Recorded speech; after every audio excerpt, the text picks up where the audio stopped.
Welcome to Center Court, Spartan fans. It is time for our inside look at Upstate basketball. Every week we get a chance to sit down with Coach Eddie Payne and get his thoughts about what has been and what's going to be. And Coach, what has been this week is a full weekend of holiday basketball. In Barber Scotia also on Monday, it has been a lot of games in a short amount of time and really a thrilling opportunity for your team to host that tournament this past weekend. Well, it was. We had really quality teams that came in here. We had a lot of good games. It gave us, as well as the other teams, a really good opportunity to learn more about their teams, and certainly we learned some things about ours. Two good performances against good teams, and not as quite as good a performance against another good team.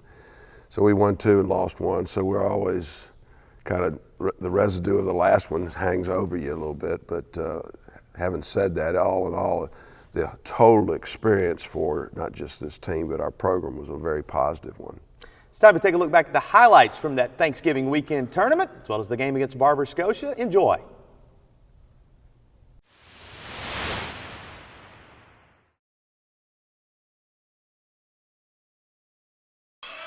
Road loss in the midweek at Georgia Southern, 78-72 the final in that one. So a pair of 3-1 teams, Phil, trying to return to the right side of things as Upstate returns it inside to Buchanan.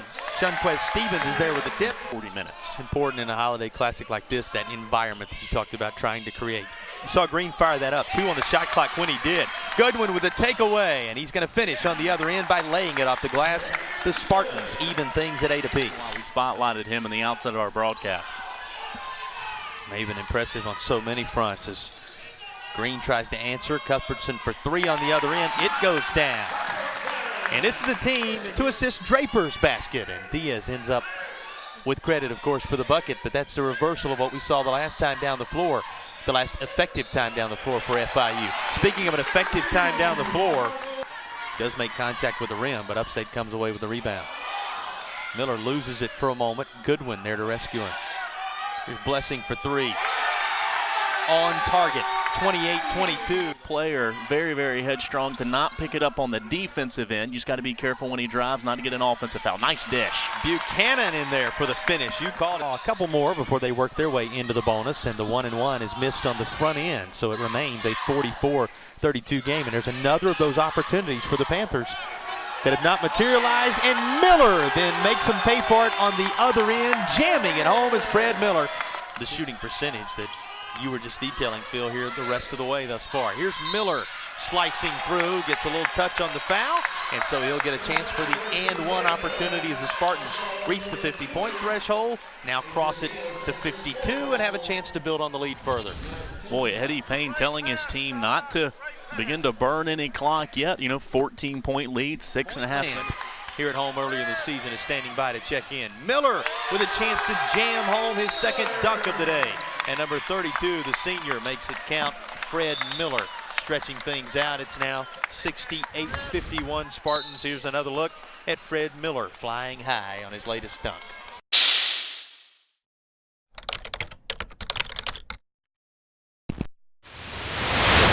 Our team, that was a good win over a good team.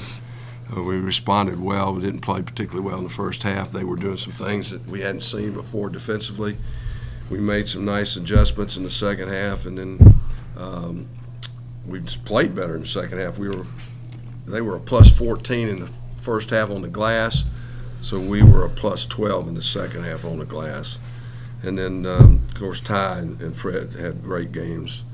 But I think everybody contributed. I think Damien had a real good second half for us, and Josh continues to give us energy, hustle plays, and everybody makes a contribution. That's one thing that's special about this team. They all do that.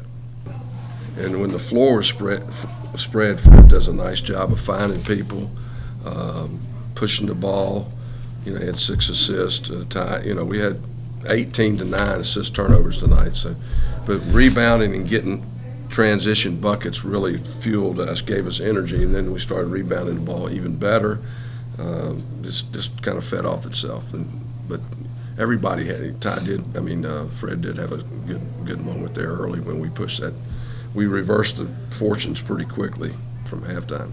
Second half, is when, your team needs big buckets. So my philosophy is just stay patient because they did a good job.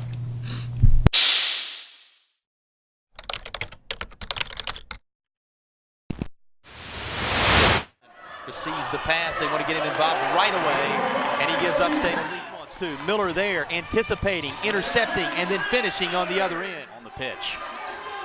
Stevens with another three. Oh, and another connection from three-point land. The act, he's a little too short, and Cuthbertson is there. He's not. Puts it right back in and draws the foul. That was a huge defensive stand already. Green dumps it off. Will try it too. Gets it to go at the buzzer, but it is not nearly enough for the Spartans when the dust settles. Well, obviously we're disappointed. It's I'm kind of glad after watching that performance. It's the only time we'll play 3 straight games, but we just didn't have it tonight. We did not play well, but they kind of kept fighting and scratching and clawing. And Fred had about as open a look as you could get to tie it, but didn't go down, hit the front rim and off. So we'll have to take something positive out of the fact that in spite of what I would call a very subpar performance, the kids showed a lot of toughness and resiliency and hung in there and made some good aggressive plays and kept scrapping and got a couple turnovers and then they had guys but step up and make big shots for them, so give them credit as well. It's certainly a teachable moment type of thing that we can hang in there and have a chance to win when you have a subpar performance.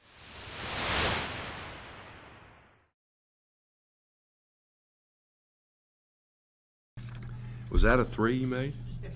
I thought his foot was on the line, but yeah. Well, actually, Mike can do that. He can do that.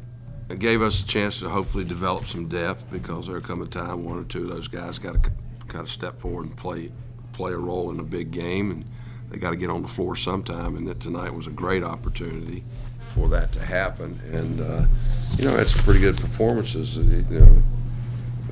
Daniel and Tristan did a nice job. I thought Mel was very good on the glass, 13 rebounds. 5 assists, 3 blocks. I mean, he's going to be a good player. So it was good for those guys to get some minutes. I mean, when you're trying to get minutes, it's good to be able to do something really well. For example, if Tristan shoots it pretty good. So, he does that really well. So you have an affinity for perhaps using him in situations when he does that. And then Daniel tonight made threes and looked good doing it, so that was good to see.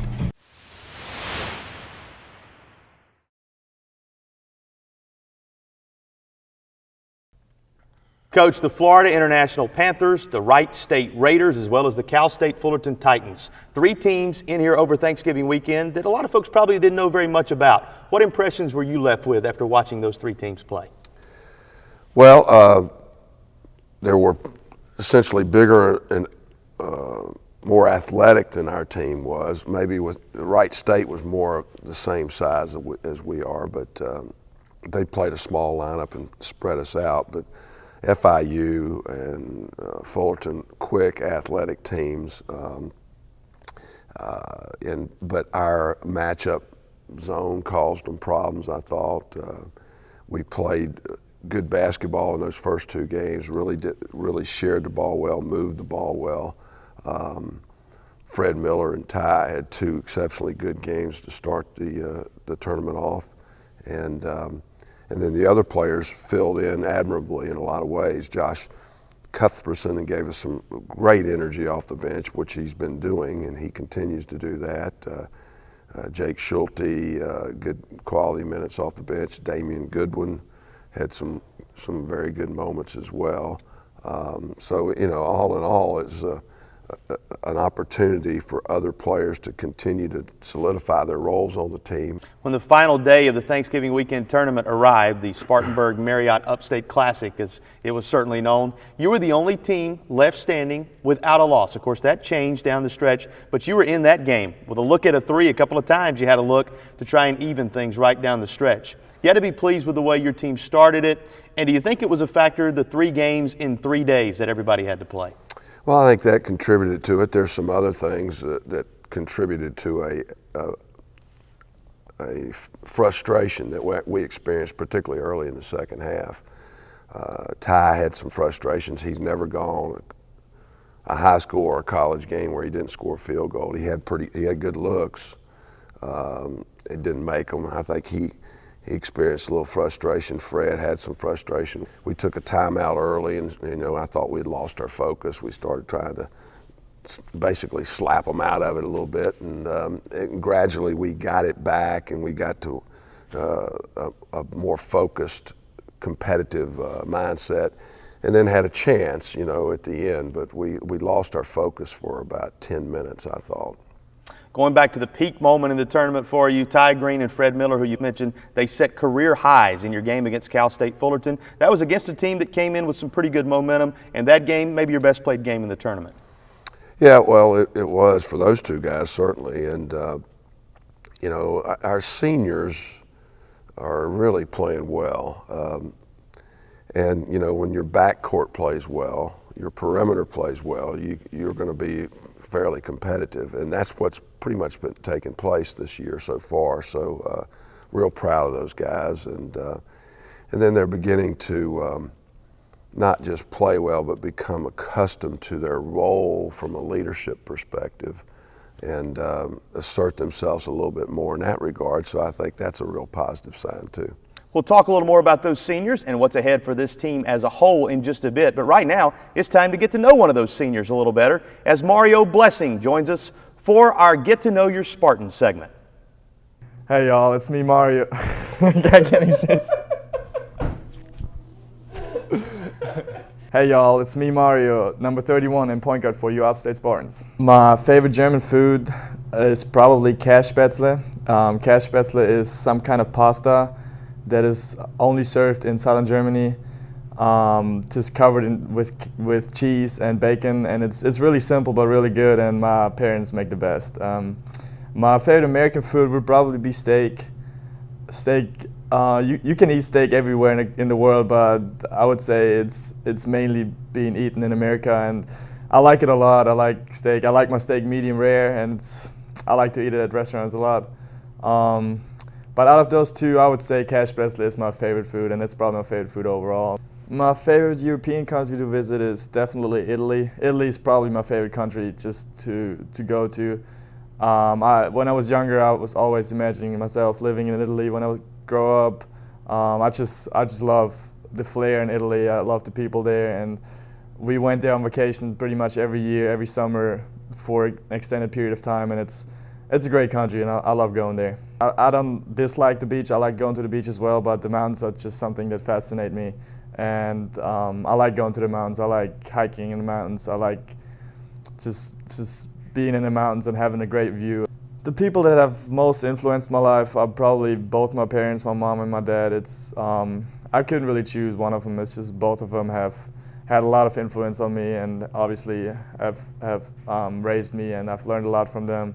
And yeah, I've just been around around them for my whole life, obviously, and I've seen them living their life, and that always made me want to live my life similar to them. And when I get older, I want to do a lot of things the way they do it.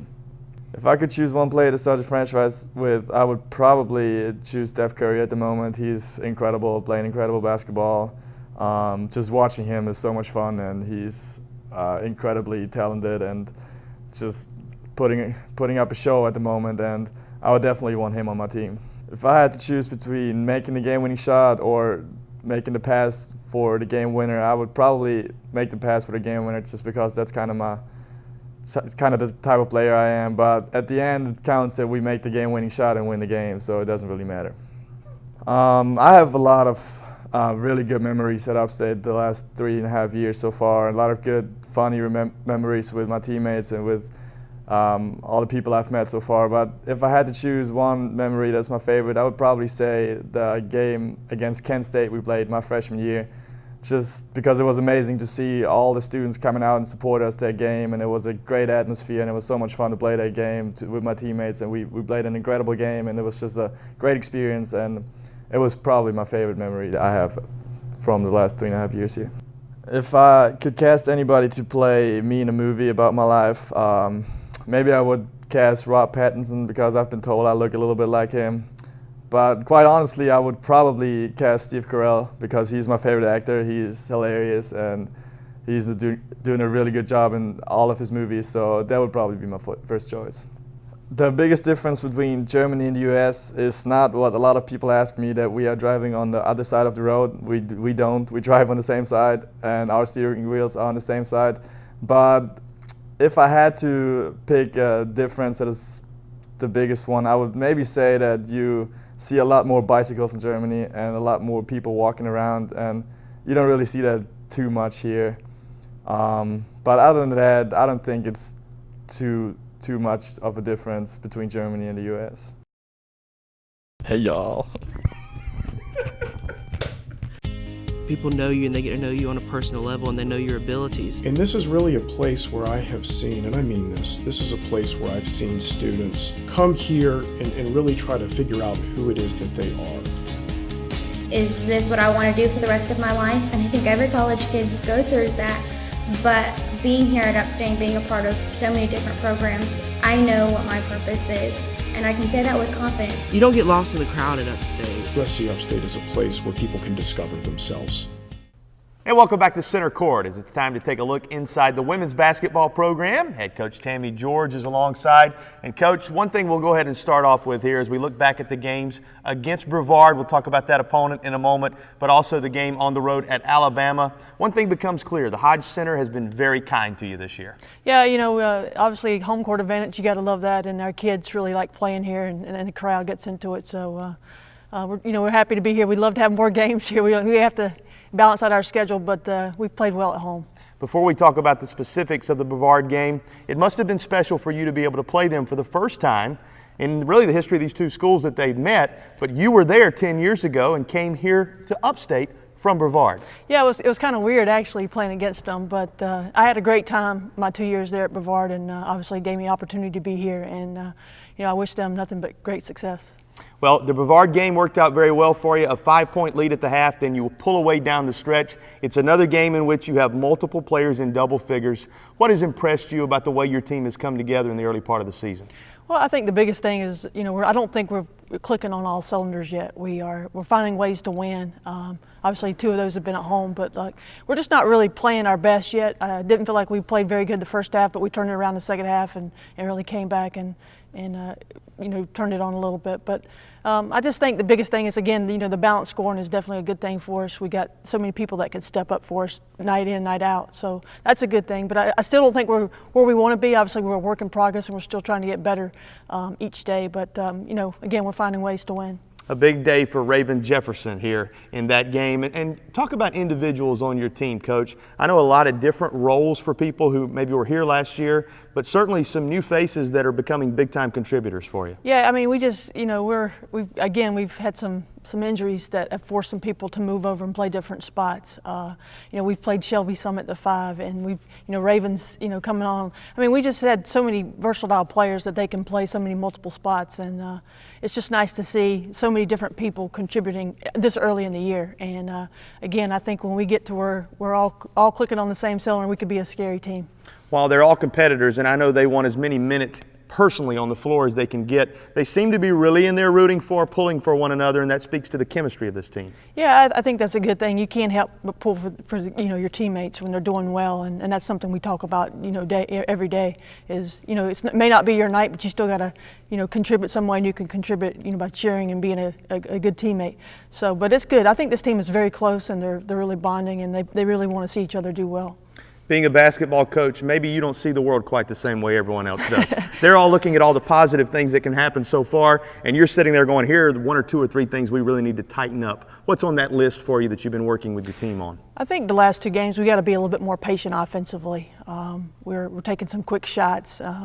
I would like to see us be a little bit more patient, get more passes and things like that. So, again, and then another thing, we got to take care of the basketball. The last couple of games we've turned it over a lot, and we haven't shot very well. So that'd be something. More execution on offense would be something I would like to see, especially as we head into our schedule. A very difficult road challenge coming up this week as you go on the road to the Catamounts, take on Western Carolina. Size them up for us. We've played them kind of in our past since I've been here, but.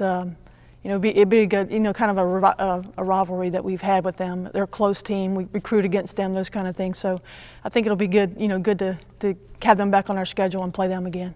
Where are you progress-wise based on where you had hoped to be at this point? You're really wading into the middle portion of your non-conference schedule now. Where are you based on where you'd hoped to be? Well, we're not exactly where we want to be, but we're just working. I think the biggest thing is we want to get more discipline and just work harder each day to make ourselves a better basketball team. And we're finding ways to win. We're just trying to figure out develop who our identity, who we are, and we're still trying to figure that out. We have a lot of new faces contributing, and some old people have playing different roles. So we're just still trying to figure out who we are and what we are, and trying to develop an identity. Plenty of time to do that before the conference season arises. There is. Well, congratulations on another great week of basketball. We look forward to speaking with you again next week, hopefully, after a big win on the road at Western Carolina. Thank you. Those are the thoughts of head coach Tammy George. Gives you a sense of where the women's basketball program is at this particular moment in the season. We'll be back with more Center Court, much more on the Upstate Athletic programs right after this.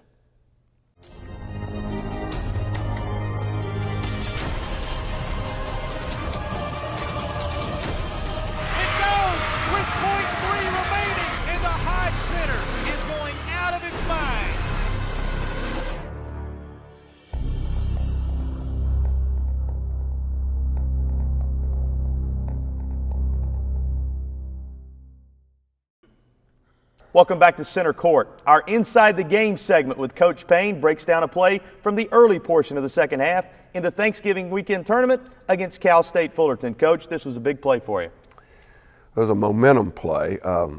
We had a small lead there at the half, I think, and we got off to a decent start, but early in the second half we had full court pressure going on, and Damian Goodwin was guarding a guy at half court who sprinted back to the baseline as they were attempting to inbound the ball. He deflected the ball, it hit the floor, falling out of bounds. He kind of threw it back in. Ty picked it up, did a little dipsy doodle shot and got fouled, and it went in.